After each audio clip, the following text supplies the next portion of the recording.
हाँ जी बच्चों, good morning. Morning है, गुड आफ्टरनून, गुड मॉर्निंग है। चलिए, चला लिया फोन। ठीक है, अब नहीं निकलना चाहिए। ठीक है, चलिए। लाइए, कहाँ तक हो चुका है हमारा लास्ट क्लास में?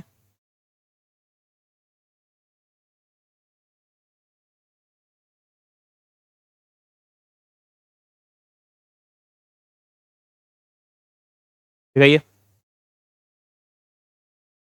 हैं? क्या? आवाज और नहीं आ रही है? क्या कह रही है ये? दिखाना। काम्या, तुम दिखा दो अपनी नोटबुक। बाहर निकली हुई बैठी हो। रफ में लिखा है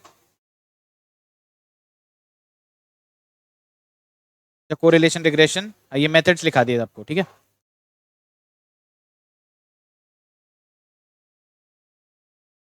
लॉग इन कर लो महक।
चलिए भाई, सेटल डाउन हो जाइए।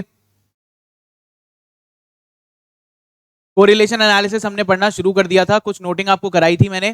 किताब से भी देख लेते हैं किताब में क्या क्या लिखा हुआ है।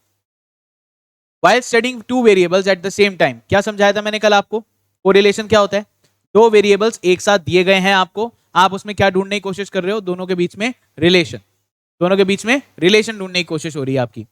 तो while studying two variables at the same time, if it is found that the change in one variable is reciprocated by a corresponding change in another variable, क्या बोला जा रहा है?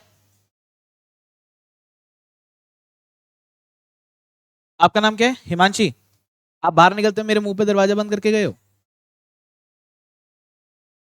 हाँ, मैं निकल रहा हूं उधर की तरफ, आप पीछे दरवाजा बंद करके जा रहे हो। अगर हम आपसे फ्रेंडली रहते हैं तो आप बिल्कुल रिस्पेक्टफुल नहीं रहोगे। हाँ, आपको थोड़ा माइंडफुल रहना चाहिए। एक दूसरी तरफ देखिए, जैसे रोड क्रॉस करते हैं तो आमने सामने देख के चलिए। ठीक है, कौन आ रहा है कौन नहीं आ रहा। कह के रिस्पेक्ट करानी पड़े तो क्या रिस्पेक्ट है फिर? मैंने महसूस किया है मैं आपको क्यों बोल रहा हूं स्पेशली, है ना। बाकी लड़के भी और हैं, है ना। देखिए, मैं पहले ही जानता हूं बाय डिफॉल्ट अभी जनरेशन के अंदर थोड़ा रिस्पेक्ट वाला एलिमेंट कम ही हो जाता है। ठीक है, बट कम से कम जो आपको ऐसे हेल्प कर रहा है, जिसका खुद में कुछ खास इंटरेस्ट नहीं हो, सिर्फ आपके भले के बारे में सोचा जा रहा है, आप कम से कम उसकी रिस्पेक्ट तो करेंगे ही करेंगे। ठीक है, हर हर जो रिश्ता होता है वो फायदे का नहीं होता बस। कि अपना फायदा दिख रहा है तो उससे रिस्पेक्ट से बात करिए, चाहे वो आपके मुंह पे इग्नोर करके चला जाए आपको, है ना। पर नहीं, उसके पास पैसा है तो हम उसकी रिस्पेक्ट करेंगे। ये दीन दुनिया का कर्म है ना। दीन दुनिया का ये नॉर्म है। बट जब तक आप टीचर की रिस्पेक्ट नहीं करेंगे, आप सीख भी ज्यादा कुछ नहीं पाएंगे। ये भी एक सत्य बात है। ठीक है, ये पोडियम क्यों होता है यहाँ पे? हम नीचे जमीन पे खड़े होकर भी तो पढ़ा सकते हैं। क्यों? क्योंकि एक तरीके से फिलोसॉफिकल तरीके से कहा जाए या कैसे कहा जाए, ज्ञान भी ऊपर से नीचे की तरफ फ्लो करता है। ज्ञान ऊपर से नीचे की तरफ फ्लो करता है। आपको अगर मैं ऊपर बैठा दूं, ठीक है, तो आप नहीं पढ़ पाओगे। पुराने जमाने में जो राजा महाराजा होते थे, वो भी जो गुरु होते थे, भाई राजा महाराजा तो सबके राजा हैं, पर वो फिर भी गुरुओं को कहां रखते थे? ऊपर।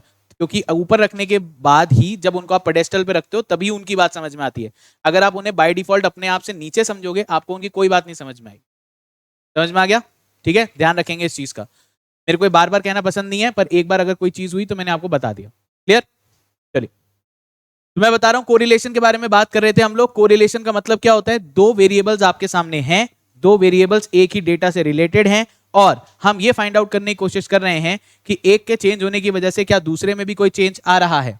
अगर हम इस तरीके से कोई रिलेशन बैठा पाए तो उसे हम क्या कहते हैं, को रिलेशन। क्या बोलते हैं, को रिलेशन। क्या बोल रहा है, दो वेरिएबल्स को एक साथ पढ़ते हुए अगर ये पाया जाता है कि एक वेरिएबल में चेंज होने की वजह से, एक वेरिएबल में चेंज होने की वजह से उसको रिस्पॉन्ड किया जाता है। रेसिप्रोकेट का मतलब रिस्पॉन्ड करना। दूसरा भी वेरिएबल चेंज हो जाता है, अनदर वेरिएबल, ईदर डायरेक्टली और inversely, then two variables are known to be associated और कोरिलेटेड। ये कह रहा है कि एक के बढ़ने की वजह से दूसरा बढ़ जाए तो ये तो क्या हो गया, डायरेक्ट रिलेशन। या एक के चेंज होने की वजह से दूसरा रिवर्सली, इनवर्सली जो है चेंज हो, तो ये भी जो है इसको भी हम बोलेंगे कोरिलेशन, इसको भी बोलेंगे कोरिलेशन। बस इसको क्या बोलेंगे, पॉजिटिव, इसको क्या बोलेंगे, नेगेटिव। डायरेक्टली, इनवर्सली दोनों ही रिलेशंस को आप क्या मानेंगे, को रिलेशन। ठीक है, there are two types of correlation, positive और नेगेटिव। अगर इन दोनों के अंदर इस तरह का रिलेशन नहीं है, एक के बढ़ने से दूसरा बढ़ रहा है, एक के बढ़ने से दूसरा घट रहा है, इन दोनों के अलावा कोई और रिलेशन है अगर, तो उसे आप बोलोगे दोनों के बीच में क्या है, जीरो कोरिलेशन। क्या बोला जाएगा, इन दोनों के बीच में क्या है, जीरो कोरिलेशन। देख लीजिए किताब में क्या लिखा हुआ है, otherwise the two variables are known to be dissociated, इनमें कोई एसोसिएशन नहीं है, अनकोरिलेटेड और इंडिपेंडेंट। एक के होने से दूसरे के अंदर कोई भी फर्क नहीं पड़ रहा। ठीक है, या तो पॉजिटिवली कोरिलेशन होता है या नेगेटिवली होता है। इसके अलावा जो भी कोई और केस है उसको आप क्या बोलते हो, डिसएसोसिएटेड, अनकोरिलेटेड या इंडिपेंडेंट। डन। इन बातों को अगर आपने सुन लिया तो छोटे छोटे जो आपके थ्योरी क्वेश्चंस हैं ये आपके पूरे अपने आप से हो जाएंगे। दो तरह के कोरिलेशन होते हैं, पॉजिटिव और नेगेटिव। अगर दोनों वेरिएबल से move in the same direction and increase और decrease on the part of one variable introduces increase या decrease on the part of the other variable, दोनों अगर एक ही डायरेक्शन में बढ़े या एक ही डायरेक्शन में गिरे, इसका हम क्या बोलेंगे, पॉजिटिव कोरिलेशन। दोनों के बीच में क्या रिलेशन है, पॉजिटिव। एक बढ़ता है दूसरा भी बढ़ता है, एक गिरता है दूसरा भी गिरता है, दोनों सेम डायरेक्शन फॉलो करें तो क्या होता है, वो positive correlation. As for example height and weight, yield and rainfall, profit and investment etc. are positively correlated. किसी बच्चे का धीरे धीरे क्या होगा, हाइट भी बढ़ेगी और वेट भी बढ़ेगा, हाइट भी बढ़ेगी और वेट भी बढ़ेगा। अगर आप बारिश और रेनफॉल की बात करें तो जितनी रेनफॉल होगी उतनी ही क्या होगा, फसल भी बढ़ेगी। कुछ सर्टेन लेवल तक जितनी बरसात होगी उतनी फसल भी बढ़ेगी। ये भी क्या है, पॉजिटिवली कोरिलेटेड। इन्वेस्टमेंट बढ़ाते जाओगे तो हो सकता है प्रॉफिट जो आप कमा रहे हो वो भी क्या होगा, इंक्रीज, तो ये भी क्या है, positively correlated. On the other hand if two variables move in the opposite direction, एक बढ़ता है दूसरा घटता है या दूसरा बढ़ता है तो पहला घटता है, तो इसे बोलते हैं नेगेटिव कोरिलेशन। इसका एग्जांपल प्राइस डिमांड का कल दिया था आपको, profits of insurance company and the number of claims it meet. बताइए, एक इंश्योरेंस कंपनी को बहुत सारे क्लेम देने पड़ जाएं, इंश्योरेंस कंपनी किस लेवल पे चलती है, किस बिजनेस थॉट पे चलती है कि आपसे भी प्रीमियम लूंगा, आपसे भी लूंगा, आपसे भी लूंगा, आपसे भी लूंगा, आपसे भी लूंगा, आपसे भी लूंगा, आपसे भी लूंगा, सबसे लूंगा। पर प्रीमियम को पैसा देने वाली सिचुएशन, प्रीमियम तो क्या होता है, छोटा अमाउंट। इंश्योरेंस का कंसेप्ट पता है आपको, नहीं पता है? इंश्योरेंस क्या होता है, बीमा। बीमा का मतलब क्या होता है, आप अपने आप को एक वर्स्ट केस सिनारियो से बचा रहे होते हैं। ठीक है, जैसे कभी कोई इंश्योरेंस एजेंट नहीं आया आपके घर पे, बड़ी ही ड्रामेटिक स्पीच होती है उनकी, आएंगे वो बोलेंगे आज आप घर आ गए, कल मान लीजिए आप घर लौटे ही ना तो, अरे भाई क्या हो गया, क्या बेच रहा है, वो ऐसे ही बोलते हैं, एकदम ड्रामेटिक क्रिएट कर देते हैं। आज तो आप देख लीजिए आ गए, पर भगवान का क्या भरोसा, कल आप आए नहीं आ पाए, आपके छोटे छोटे बच्चे को क्या होगा, ये किसको पापा पापा बोलेंगे, नहीं आप तो भैया वाली उम्र पे हो, हाँ ये किसको भैया बोलेंगे, है इस बच्चे का क्या होगा, आपकी बीवी का क्या होगा, आपकी बूढ़ी माँ का क्या होगा, बहुत परेशान करते हैं। फिर बोलते क्या है, आप बीमा ले लो। बीमा का मतलब क्या होता है, किसी अनफोर्सीन सिचुएशन की वजह से अगर आप अब यहाँ पे न रहें, ठीक है, आपका जाना हो जाए, है ना, फाइनल डेस्टिनेशन का कोई भी काम हो जाए, देखिए फाइनल डेस्टिनेशन, किसी भी वजह से अगर भगवान का बुलावा आ जाए तो होगा क्या कि अगर आप प्रीमियम भर रहे हैं तो एक इवेंचुअलिटी के तहत आपको कुछ पैसा मिल जाएगा।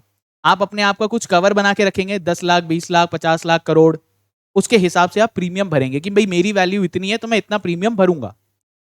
अगर बाई चांस वो नहीं, आप नहीं रहते हो तो आपको उतना पैसा मिल जाएगा। पर इंश्योरेंस कंपनी किस बेसिस पे चलती है? वो प्रीमियम कलेक्ट करेगी सबसे, और जो क्लेम देना होगा वो बहुत ही मुश्किल से देगी और बहुत कम किसी एक आध केस को देगी इन सारे 10-20 जनों में से। तो प्रीमियम वो सबसे कलेक्ट करती है, क्लेम किसको देती है? किसी एक को। अब मान लीजिए क्लेम हो जाए ज्यादा, नंबर ऑफ क्लेम्स कंपनी के हो जाए ज्यादा, ज्यादा क्लेम देने पड़े, आपको भी 1 करोड़, आपको भी 1 करोड़, आपको भी 1 करोड़, और इकट्ठा कितना कर रहा था? 10,000, 15,000।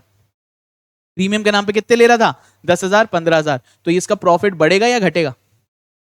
घट जाएगा। ठीक है, तो ये वाली बातें कहना चाह रहा है। इंश्योरेंस कंपनी का प्रॉफिट और उसके जो क्लेम्स हैं इनके बीच में भी क्या है? Negative correlation.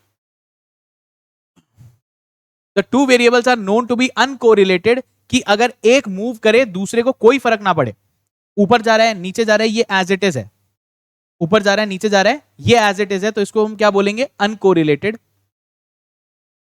इंग्लिश में किसी को दिक्कत? यहां पे किसी को दिक्कत? ओम प्रकाश है या नहीं? नहीं है? मैं ये पढ़ूं तो समझ में आएगा ना?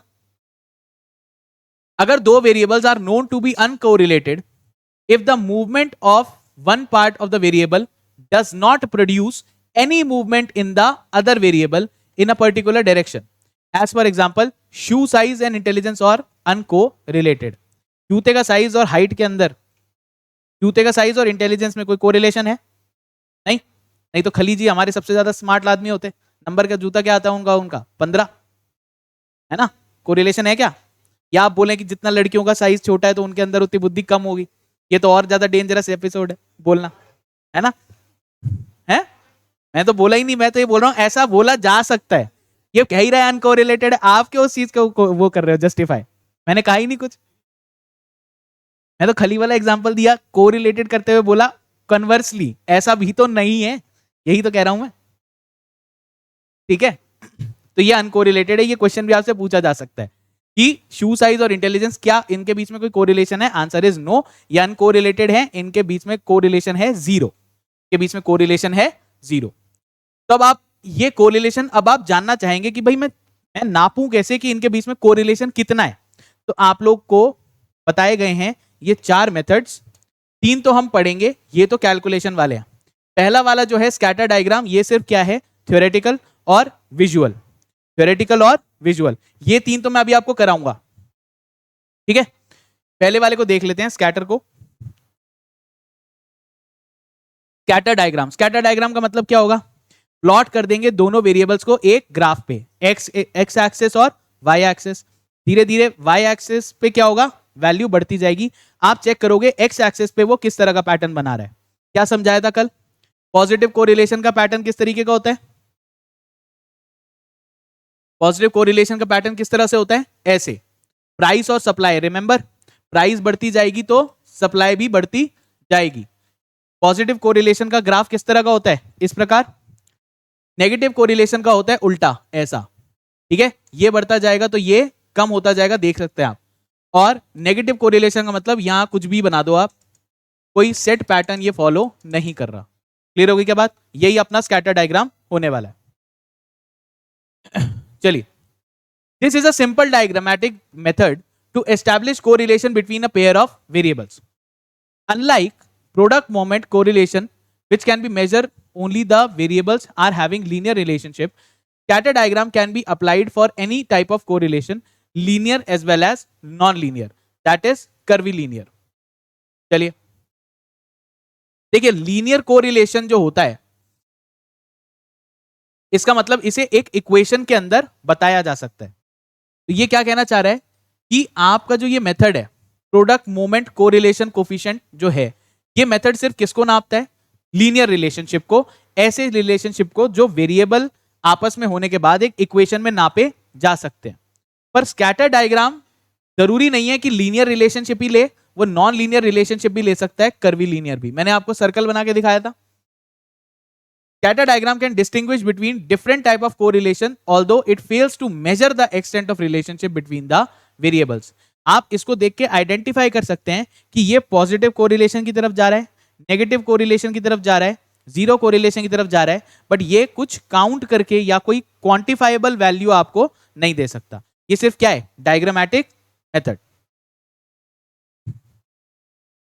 तब ये यही कहेगा कि सबको प्लॉट कर देंगे तो ये किस तरीके से चलेगा, देख लीजिए।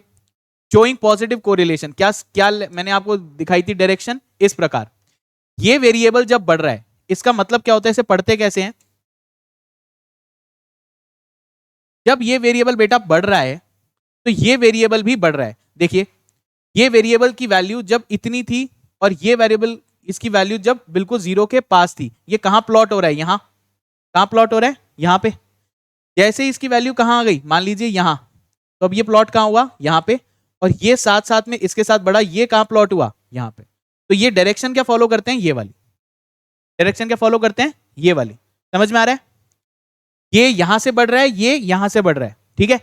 पहले जब ये छोटे थे, जब दोनों की वैल्यू क्या थी, जीरो के पास, तो ये कहां प्लॉट हो रहा है, यहां पे, बिल्कुल कॉन्फ्लुएंस के पास में। और जैसे जैसे ये बढ़े, जैसे जैसे ये बढ़े, तो दोनों की वैल्यू कहां पे आ रही है, इस प्रकार, इस प्रकार। ये बोला जाता है इसको पॉजिटिव कोरिलेशन। क्या बोला जाता है, पॉजिटिव कोरिलेशन। डायरेक्शन क्या होती है, इस प्रकार। डायरेक्शन क्या होती है, ऐसे ऐसे, ठीक है। प्राइस और सप्लाई वाला आप जो ग्राफ है उसको याद रख सकते हैं, प्राइस भी बढ़ती है तो सप्लाई भी इंक्रीज हो जाती है, ये आपको याद है। नेगेटिव कोरिलेशन की बात करते हैं।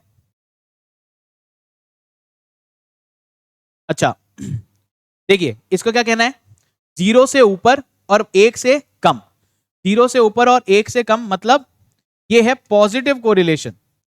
और r इज इक्वल टू 1, क्या r की वैल्यू 1 से बड़ी हो सकती है, कल बताया था मैंने आपको। r की वैल्यू कितने के बीच में होती है, -1 और +1 के अंदर। तो +1 को हम क्या बोलते थे, परफेक्ट पॉजिटिव कोरिलेशन, ये बताया था कल मैंने आपको।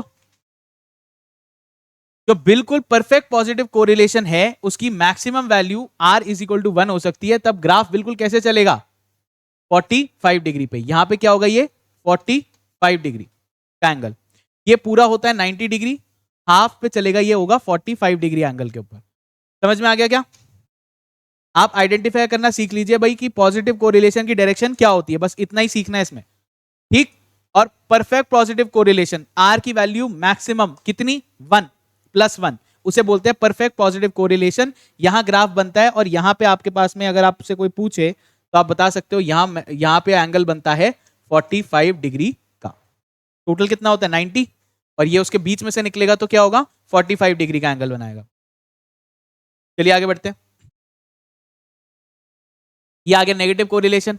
प्राइस और डिमांड वाला जो आपका ग्राफ हुआ करता था उसे इमेजिन कीजिए। अगर -1 से 0 के बीच में आता है आर, -1 से बड़ा और 0 से छोटा, आर क्या है, -1 और 0 के बीच में, तो डायरेक्शन किस तरीके की होगी, इस प्रकार। और बिल्कुल -1 हो जाए तो क्या वैल्यू होगी, क्या डायरेक्शन होगी, इस तरीके से। इसको आप कैसे पढ़ेंगे, देखिए ये वैल्यू जब यहां थी तो ये क्या था, मैक्सिमम, दिखाई दे रहा है। इसे पढ़ने की कोशिश कीजिए। ये वाला जो एलिमेंट है जब ये नीचे है तो इसकी वैल्यू क्या आ रही है, मैक्सिमम, दिखाई दे रहा है, दिखाई दे रहा है।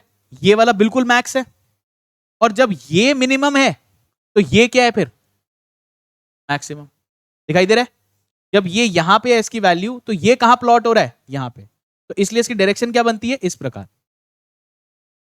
ठीक है। प्लॉटिंग कैसे चलती है बेसिकली,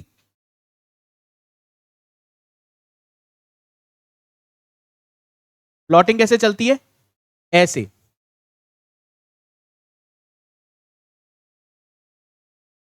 समझिए क्या मतलब है, जब इसकी वैल्यू कम है इसकी वैल्यू हाईएस्ट है, जब इसकी वैल्यू थोड़ी और बढ़ी इसकी वैल्यू गिर गई, इसकी वैल्यू जब और बढ़ी इसकी वैल्यू और नीचे गिर गई, इसकी वैल्यू और बढ़ी तो इसकी वैल्यू और नीचे गिर गई, इसकी वैल्यू और बढ़ी तो इसकी वैल्यू और नीचे गिर गई, ठीक है। इसलिए क्या बनता है, नेगेटिव स्लोप। इसे बोलते हैं क्या, negative slope, perfect negative correlation, perfect negative correlation.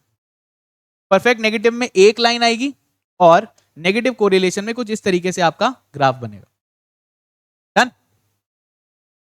अब कोई कोरिलेशन नहीं होगा तो कोई डायरेक्शन फॉलो नहीं होगी, ठीक है, ना ऐसी ना ऐसी, कोई कोरिलेशन नहीं है, मतलब कुछ भी कहीं भी प्लॉट हो रहा है, कुछ भी कहीं भी प्लॉट हो रहा है, तो आप क्या बोलेंगे, इसके अंदर कोई कोरिलेशन नहीं है।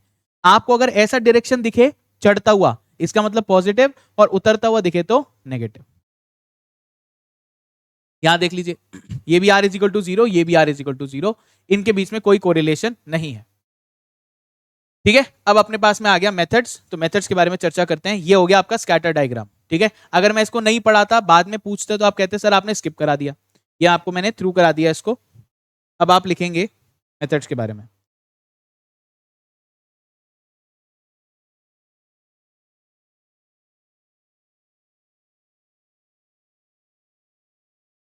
चलिए, हेडिंग डालिए कार्ल पियर्सन मेथड। लॉगिन कर लिया था आपने महक? चलो,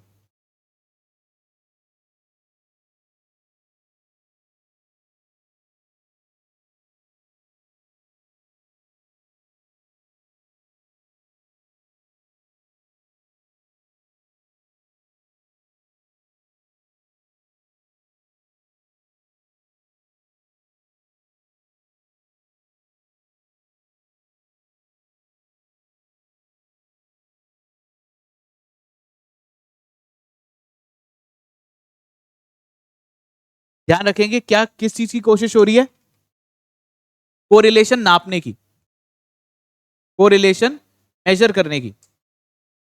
स्टेप्स देखिए,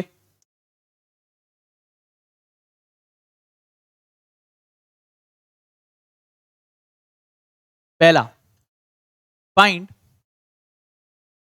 arithmetic mean, find arithmetic mean of both variable series.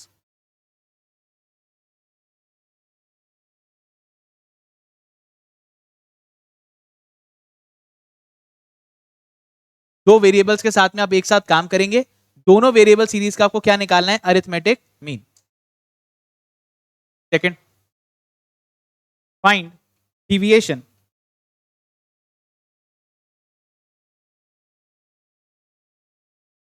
find deviation of each individual series।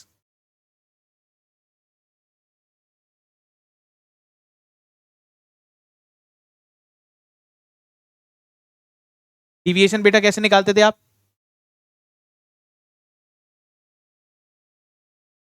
D x बराबर, पहले आपने क्या निकाला, arithmetic mean of both variable series. अब क्या बोल रहे हैं, दोनों का क्या निकालना है, डिविएशन। तो dx कैसे निकालोगे, x माइनस एक्स बार, और y सीरीज का क्या निकालोगे, dy कैसे आएगा, y माइनस y बार।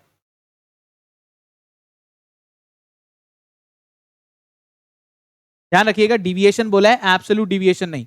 एब्सोल्यूट डिविएशन सिर्फ एक जगह बोला गया था, कहां, मीन डिविएशन के अंदर, वहीं पे आपको माइनस को प्लस बनाना पड़ता था, बाकी कहीं पे भी आपको नहीं बोला जा रहा है माइनस को प्लस बनाना है। स्टैंडर्ड डिविएशन में आपने उसे स्क्वायर कर दिया था, यहां पे क्या बोल रहा है, सिर्फ आपको चाहिए डिविएशन। क्लियर, एब्सोल्यूट डिविएशन सिर्फ कहां आया था, मीन डिविएशन वाले टॉपिक में बस। चलिए, ये आपने निकाल लिया। Then square up such deviation and find the summation value. तीसरा, square up such deviations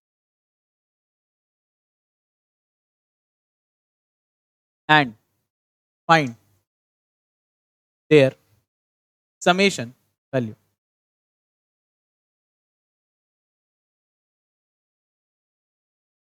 Square up the deviations and find their summation value।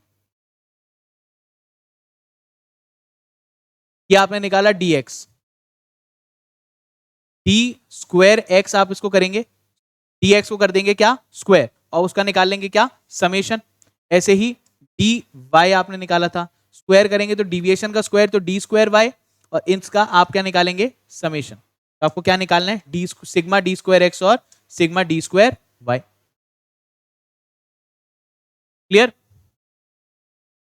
चौथा, देखिए आपके पास में dx था, आपने इसका कर दिया स्क्वायर, आपके पास dy था, आपने इसका कर दिया स्क्वायर।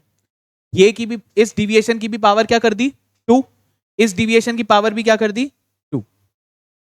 ठीक है, एक तरीके से और पावर 2 की जा सकती है, कैसे? इन दोनों को मल्टीप्लाई कर दो, dx dy, dx और dy।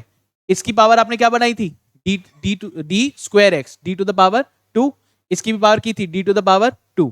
अगर आप इन डिविएशंस को आपस में मल्टीप्लाई कर देंगे तो क्या आ जाएगा? dx dy, ये भी पावर क्या हो जाएगी? 2। ठीक है, अब आपको क्या निकालना होगा? dx dy। After that multiply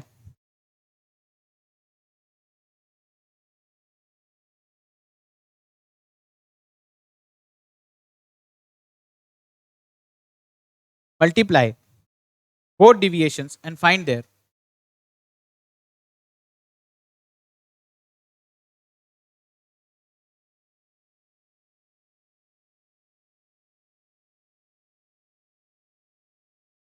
summation value।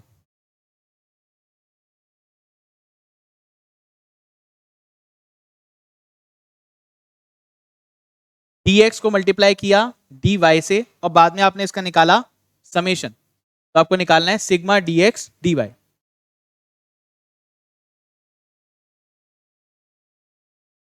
Sigma dx dy। पांचवा,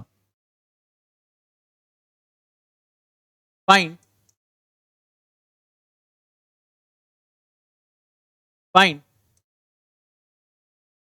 स्टैंडर्ड डिविएशन। हाँ भाई, किसकी बातें हो रही हैं अभी तक? कोई बात नहीं समझ में आ रही तो मुझसे पूछ सकते हैं without. Find standard deviation of both series. Standard deviation का फॉर्मूला बताइए, अभी अभी पढ़ के आए हैं आप, बताइए। Standard deviation is equal to sigma D square X divide by N,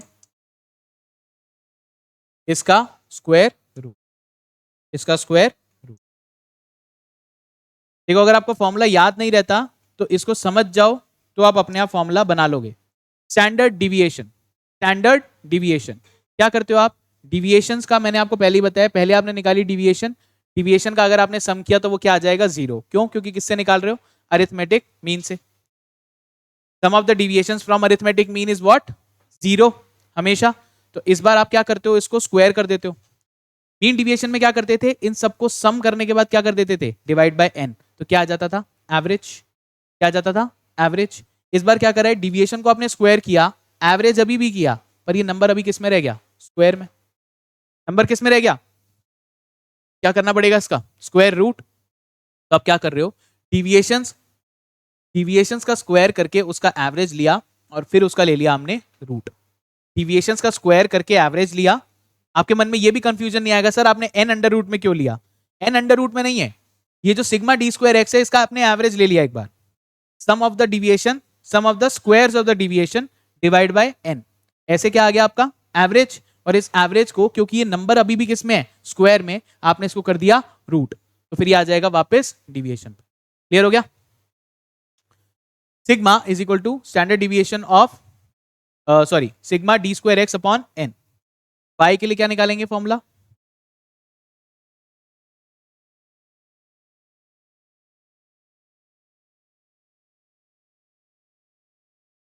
ये तो हो जाएगा x के लिए, ये हो जाएगा y के लिए।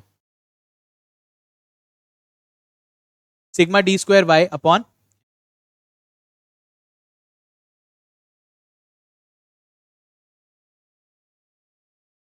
दोनों सीरीज का आपने स्टैंडर्ड डिविएशन निकाल लिया।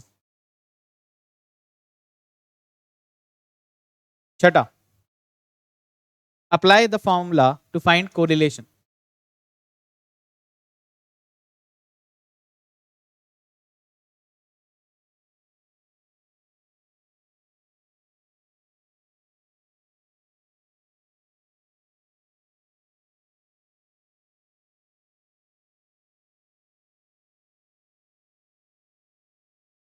फॉर्मूला है r is equal to, r is equal to sigma dx dy,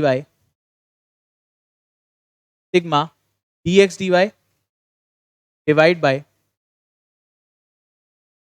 n into standard deviation of x, standard deviation of, ये आपका फॉर्मूला हो गया कोरिलेशन का, सबसे बेसिक फॉर्मूला, नोट कर लीजिए इसको। R is equal to sigma D X D Y upon n into standard deviation of x into standard deviation of y। सारे स्टेप्स में आपने इसके इंग्रेडिएंट्स ही निकाले, बस तो ये स्टेप्स आपको बताए, क्या करा आपने, एक बार अरिथमेटिक मीन निकाला दोनों सीरीज का, लिख लिया ये पहले। अब स्टेप्स एक बार ध्यान से देखो। सबसे पहले आपने क्या करा, अरिथमेटिक मीन निकाला दोनों का, सीरीज x का मीन निकाला, सीरीज y का मीन निकाला। इसके बेसिस पे आपने क्या निकाला फिर, डिविएशन। डिविएशन निकालने के लिए पहले मीन तो पता होना चाहिए, तो पहले आप निकालेंगे मीन, x सीरीज का मीन x बार, y सीरीज का मीन y बार। देन आप निकालते हैं डिविएशन। डिविएशन कैसे निकलेगा, x माइनस एक्स बार, dx बराबर x माइनस एक्स बार और dy बराबर y माइनस y बार। देन आपने क्या किया, सबसे पहले dx का करा स्क्वायर, dy का किया स्क्वायर, तो ये आ गया आपके पास d square x d square y, और इन सबको आपने क्या किया, ऐड, तो ये क्या आ गया, सिग्मा d स्क्वायर x और sigma d square y। Simple. और तीसरा आपने क्या काम किया, जैसे आपने ये स्क्वायर बनाए हैं तो आपने dx और dy को आपस में और मल्टीप्लाई कर दिया, डिविएशन की पावर क्या कर दी 2, d स्क्वायर x निकाला, d स्क्वायर y निकाला, एक बार dx और dy को भी जब मल्टीप्लाई कर दिया तो इसकी भी पावर क्या हो गई 2। ठीक है, तो ये आ गया आपके पास में सिग्मा dx dy। आखिरी में फॉर्मूला होता है r इज इक्वल टू, फिर आपने क्या निकाला स्टैंडर्ड डिविएशन, सॉरी फिर आपने क्या निकाला स्टैंडर्ड डिविएशन। ठीक, स्टैंडर्ड डिविएशन, स्टैंडर्ड डिविएशन का फॉर्मूला क्या होता है, standard deviation of x is equal to sigma D square X upon n। D square X को आपने एवरेज ले लिया, इसका फिर फाइनली क्या ले लिया, स्क्वायर रूट। y का होगा सिग्मा y बराबर sigma D square Y upon n। और आखिरी में आपने इन सबको रख दिया एक साथ, r is equal to sigma D X D Y upon n into standard deviation of x और स्टैंडर्ड डिविएशन ऑफ y। सारे आपने यही चीजें निकाली हैं जो यहां पे इस फॉर्मूले के अंदर काम आने वाली। r बराबर कोरिलेशन कोफिशिएंट, r को क्या बोला जाता है, कोरिलेशन कोफिशिएंट। दो चीजें निकालेंगे हम पढ़ रहे हैं कोरिलेशन एंड रिग्रेशन। कोरिलेशन वाले पार्ट में निकालेंगे r, जो कि क्या होता है, कोरिलेशन कोफिशिएंट। क्या होता है, कोरिलेशन कोफिशिएंट। रिग्रेशन में जाएंगे वहां निकालेंगे रिग्रेशन कोफिशिएंट। ठीक है, वो जब आएगा तब देखेंगे। r का मतलब होता है कोरिलेशन कोफिशिएंट। चलिए अब थोड़ी मैथमेटिकल डेरिवेशन से एक और फॉर्मूला बनाते हैं, थोड़ी मैथमेटिकल डेरिवेशन से एक और फॉर्मूला बनाते हैं, ऑल्टरनेटिव फॉर्मूला इसका, ये भी आपको याद रखना है। देखिए ऑल्टरनेटिवली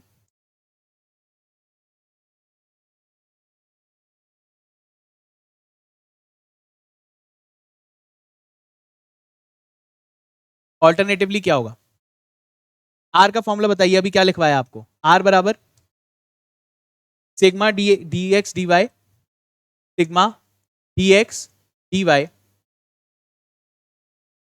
डी एक्स और डी वाई को आपने मल्टीप्लाई कर लिया, इनको कर लिया ऐड, तो sigma D X D Y divide by N, N into standard deviation of X into standard deviation of Y. अब आपको यहां वैल्यू रखनी है स्टैंडर्ड डिविएशन ऑफ एक्स और स्टैंडर्ड डिविएशन ऑफ वाई की। फॉर्मूला बताइए,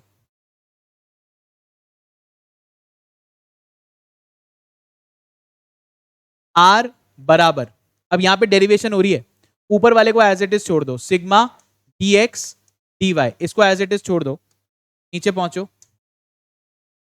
एन रखिए यहां, एन रखिए बाहर। ठीक है, स्टैंडर्ड डिविएशन ऑफ एक्स का formula sigma D square X, sigma D square X upon N, और इसका क्या चाहिए था, स्क्वायर रूट।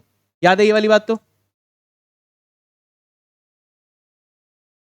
इसी चीज को कॉपी करके आपको और क्या चाहिए, सिग्मा वाई, क्या चाहिए सिग्मा वाई, इसको कॉपी कर लो, ये क्या हो जाएगा, इस बात में कोई परेशानी नहीं, इस बात में कोई परेशानी है क्या, नहीं है। Under root N into under root N कितना होता है, एन, एक एन बाहर है, एक एन डिनोमिनेटर में, क्या ये कट जाएगा, कट जाएगा, कटेगा या नहीं, पीछे काम में आ। देखिए ये आपने निकाला, इसकी वैल्यू रखी यहां, इसकी वैल्यू रखी यहां, बाकी फॉर्मूला क्या चल रहा है, बिल्कुल एज इट इज, बाकी वैल्यू क्या चल रही है, बिल्कुल एज इट इज। तो मैं आपसे पूछ रहा हूं, नीचे डिनोमिनेटर में आपके पास में है अंडर रूट एन, यहां पे भी है under root N, under root N into under root N किसके बराबर होता है, एन के बराबर। तो क्या मैं इसको बाहर निकाल सकता हूं, अगर बाहर निकालूंगा तो हो जाएगा एन डिवाइड बाई एन, और अंदर अंडर रूट में क्या रह जाएगा, sigma D square X into sigma D square Y, क्या रह जाएगा, सिग्मा डी स्क्वायर एक्स और सिग्मा डी स्क्वायर वाई। तो आपका फॉर्मूला बनेगा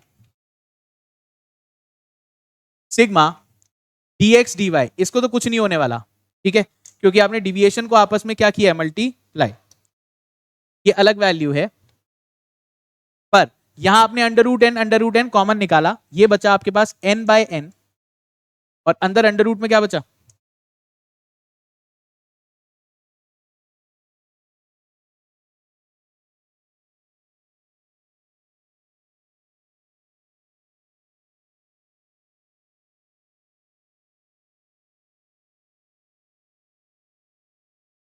अंडर रूट में क्या बचा आपके पास, सिग्मा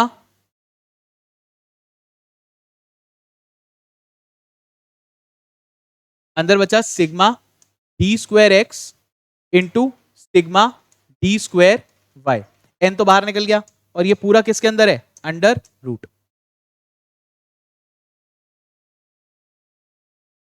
क्या ये कट जाएगा,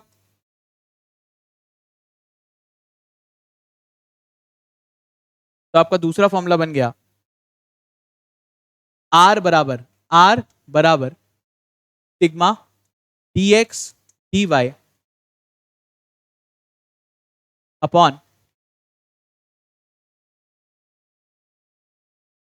स्टैंडर्ड डिविएशन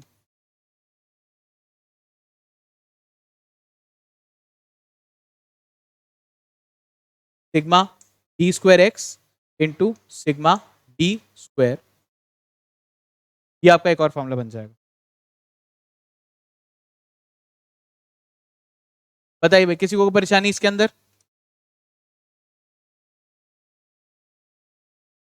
फॉर्मूला नंबर 2,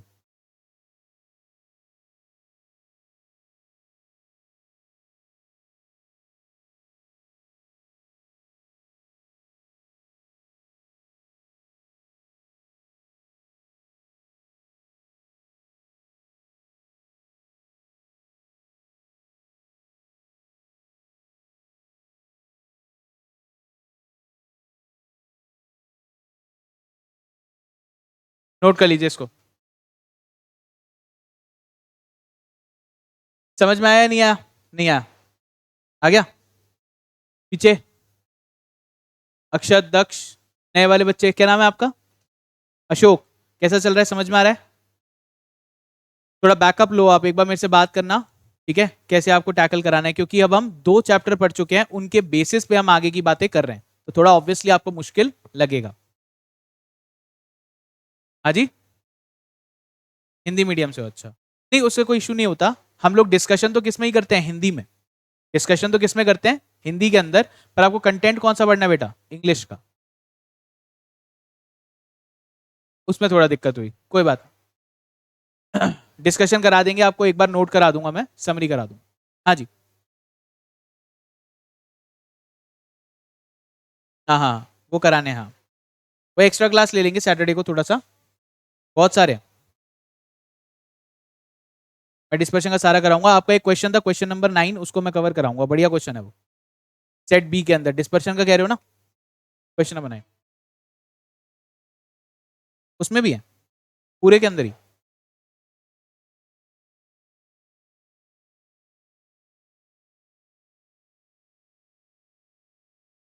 चलिए करवा देंगे।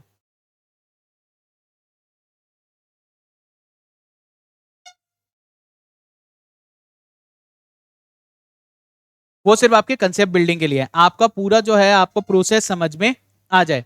अगर आपको,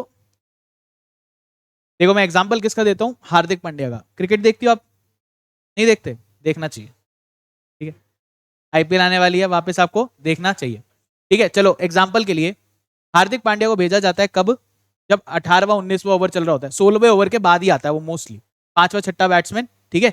अब 15वें 16वें ओवर के अंदर क्या सिचुएशन होती है, बॉल हो चुकी होती है पुरानी, फील्डर फैल चुके होते हैं। अब आपको बस क्या करना है, बल्ला घुमाना है और छक्का मारना है, ठीक है, मैक्सिमम रन इकट्ठा करने हैं आपको, ठीक है।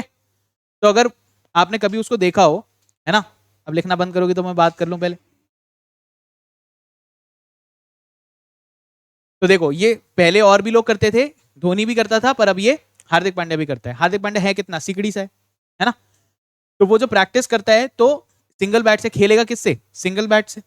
पर वो बाहर प्रैक्टिस किससे करता है, 2 बैट चलाता है, भारी भारी 2 बैट पकड़ के हाथ घुमाता रहता है ऐसे। हाँ, नहीं, इसका इसका मतलब क्या है, जब वो एक्चुअल एग्जाम में नहीं उतरा हुआ, जब वो प्रैक्टिस कर रहा है तो वो हेवी चीजों से प्रैक्टिस कर रहा है, ताकि जब वो एक्चुअल एग्जाम में जाए तो उसको चीज क्या लगे, हल्की, ठीक है। बैट के अंदर पावर जो आएगी वो ज्यादा जोर से आएगी, इसलिए वो बहुत लंबे लंबे छक्के मार लेता है। क्यों, प्रैक्टिस पीछे किसकी करके आ रहे हैं, हेवी लिफ्टिंग की। तो आज आप जब कंफर्ट में हैं, जब आपके पास एग्जाम का प्रेशर नहीं है, जब आपके करे हुए क्वेश्चन का इतना ज्यादा मीनिंग अभी इतना खास नहीं है, तो आप किसके ऊपर प्रैक्टिस करो, भारी क्वेश्चन पे। किस पे प्रैक्टिस करो, भारी क्वेश्चन पे। भारी पे अगर आपने पकड़ बना ली तो आसान तो चुन्नू मुन्नू है, फिर तो कर ही दोगे आप। चुन्नू मुन्नू में खेलते रहे और बाद में अगर कोई मुश्किल क्वेश्चन आ गया तो देख के घबरा जाओगे, ये क्या आ गया, ठीक है। एक कहावत है इंग्लिश में, it's better to be a gardener, sorry sorry, it's better to be a warrior in a garden,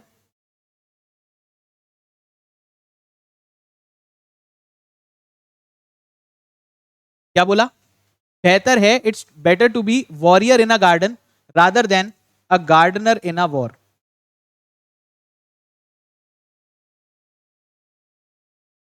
एक गार्डन के अंदर एक योद्धा तो ठीक है, पॉजिटिव सिचुएशन में ही हो आप, है ना, पर अगर आप एक गार्डनर हो और वॉर वाली सिचुएशन आ गई तब आपके हाल खराब। क्या करना है, हमेशा वॉरियर बनने की कोशिश करनी है। पीस ठीक है, हो जाएगा, है ना, पर आपको जब सिचुएशन ठीक ठाक है उसके अंदर ही प्रैक्टिस किसकी करनी है, वॉरियर बनने की, भारी काम करना है। क्वेश्चन सेट सी वाले आएंगे नहीं, ठीक है, मैंने आपको पहले भी समझाया है, मीन मीडियन मोड एक साथ नहीं पूछ लेगा आपसे वो, ठीक है, नहीं तो 3 क्वेश्चन एक ही क्वेश्चन हो जाएगा फिर, है ना। छोटे छोटे क्वेश्चन आएंगे। मैंने अभी एक स्ट्रैटेजी वीडियो भी डाला था, सीए फाउंडेशन का पेपर आपको कैसे करना है, मैथ स्टैट्स एलआर वाला। उसके अंदर क्या होगा ना, तो कोई मैथ्स के पेपर, मैथ्स के क्वेश्चन एक साथ आ रहे हैं ना, स्टैट्स के एक साथ आ रहे हैं ना, एलआर के, सारे तो आएंगे jumbled up.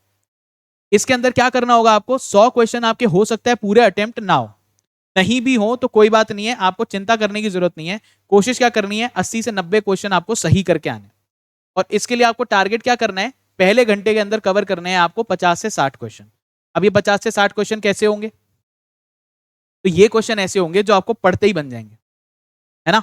Best measure of central tendency क्या होता है, मीन, ठीक है। बेस्ट मेजर ऑफ डिस्पर्शन क्या होता है, डिस्पर्शन पढ़ा आपने, स्टैंडर्ड डिविएशन। इसके अंदर दिमाग लगा, टाइम लगा, ध्यान से सोचिए, आपके पास में क्वेश्चन कितने हैं, क्वेश्चन कितने हैं, 100, टाइम कितना है,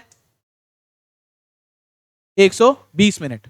अगर हर क्वेश्चन के लिए समय निकाला जाए, कितना आया, हर क्वेश्चन के लिए समय कितना आया, 1.2 मिनट पर क्वेश्चन, 1.2 मिनट पर क्वेश्चन। तो एक रेंज चला के रखो कि हर क्वेश्चन के अंदर कितना समय व्यतीत करना है, बाय डिफॉल्ट 1.2 मिनट्स। अब कोई क्वेश्चन बाय डिफॉल्ट ऐसे आ गया कि sum of deviations from arithmetic mean is always equal to 0। Arithmetic mean से निकाला गया डिविएशन, उसका अगर आप सम करेंगे तो हमेशा किसके बराबर आता है, 0 के। इसमें क्या 1.2 मिनट लगा आपका, नहीं, तो इसका 1.2 मिनट आपको कहां मिल गया, उधार में, एक्स्ट्रा मिल गया।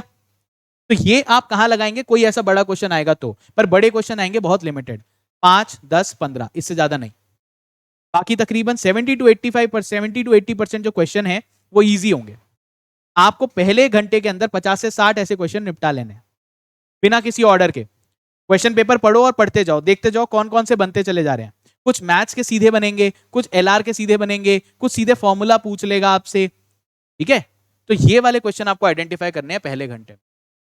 आखिरी में जो 20 मिनट या आधा घंटा आपके पास बचेगा, ओनली देन आप वो क्वेश्चन उठाएंगे जिसमें कैलकुलेशन ज्यादा करनी है।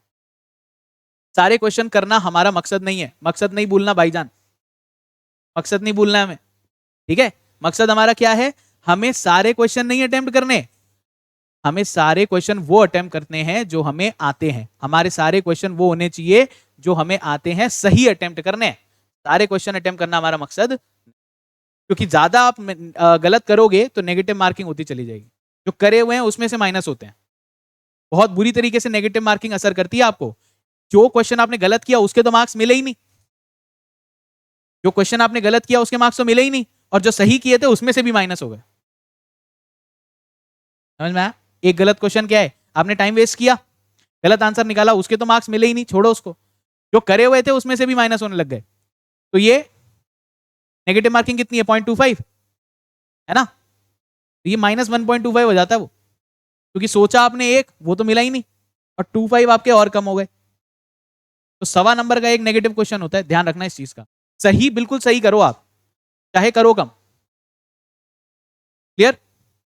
चलो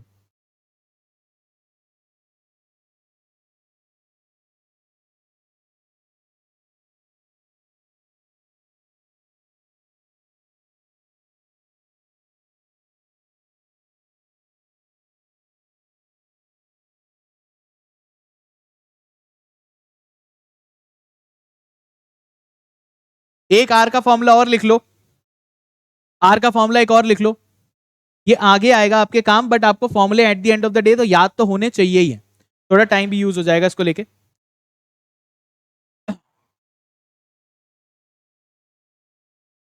ये याद रखने हैं आपको आर के फॉर्मूले किस तरीके के हैं, मैं आपसे बताऊंगा कि कहां पे कौन सा फॉर्मूला यूज होगा। चलिए, R is equal to, R is equal to B X Y into B Y X. अभी ऐसे नाटक करना शुरू कर देगा। R is equal to B X Y into B by x.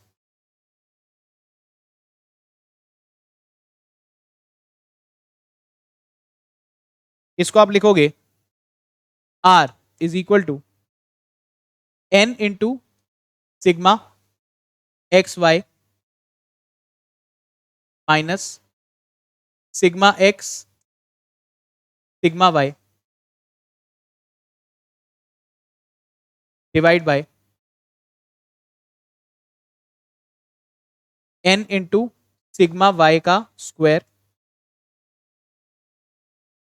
Minus sigma Y का होल स्क्वायर। ये formula है, इसे ही आपको रिपीट करना है, बस एक्स की फॉर्म में।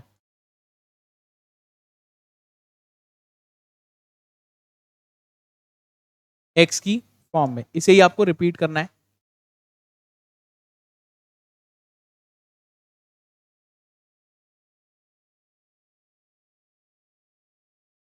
N into X Y minus X sigma Y, ये तो कोई दिक्कत नहीं है, सेम रहेगा। नीचे वाई स्क्वायर की जगह हो जाएगा ये sigma X square minus sigma X का होल स्क्वायर।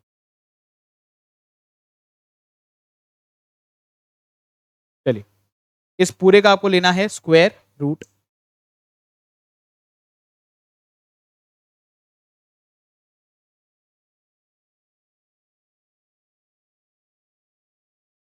एक ब्रैकेट ये है, एक ब्रैकेट ये है।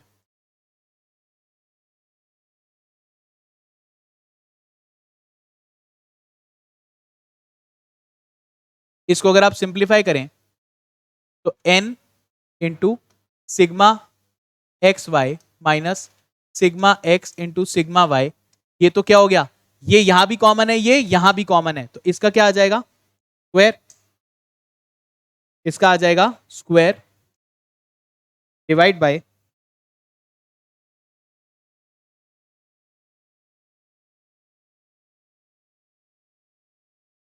n into sigma Y square minus sigma Y whole square.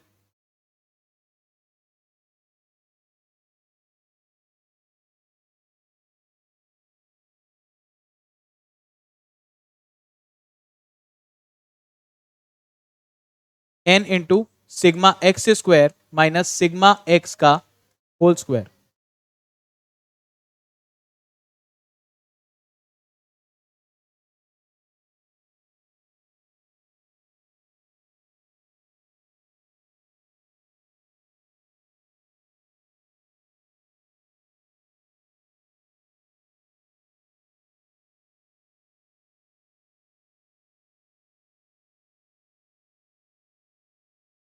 ये आ गया आपका, ठीक है। तो फाइनली क्या होगा, इसका तो स्क्वायर हो गया, तो स्क्वायर का स्क्वायर रूट क्या होगा, ये तो आ जाएगा बाहर और ये रह जाएगा अंडर रूट में, ये रह जाएगा अंडर रूट में। तो एक फॉर्मूला आर का ये और बन जाएगा। इसे एज इट इज कॉपी कर लीजिए।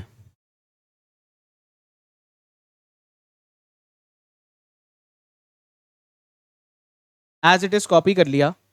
आर बराबर, आर बराबर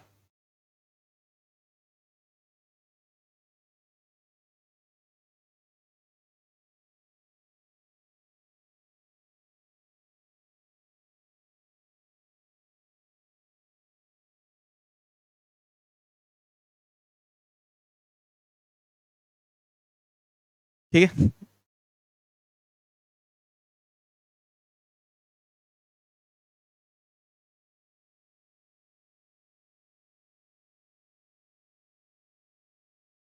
लर्न करना है आपको ये, अपने दीवार जो है आपकी, है ना, लड़के लड़के जो है आलिया भट्ट के पोस्टर हटा के इसके पोस्टर लगाएंगे और लड़कियां विराट कोहली का हटा के इसके पोस्टर लगाएंगे, ठीक है। चलते फिरते उठते बैठते इसकी नजर सामने होनी चाहिए, आपकी विजुअल मेमोरी में बैठ जाना चाहिए। ये 3 फॉर्मूले पढ़ा दिया आज आपको मैंने आर के, है ना। इसकी एक्सप्लेनेशन बाद में आएगी। बेसिकली ये जो है आपके B X Y B Y X जो है ये आपका रिग्रेशन से रिलेट करता है, तो वहां से हमने ये फॉर्मूला डिराइव किया है। आपको आखिरी में क्या याद रखना है, ये फॉर्मूला नोट कर लो उसको आराम से। चलिए बाकी नेक्स्ट क्लास में मिलते हैं।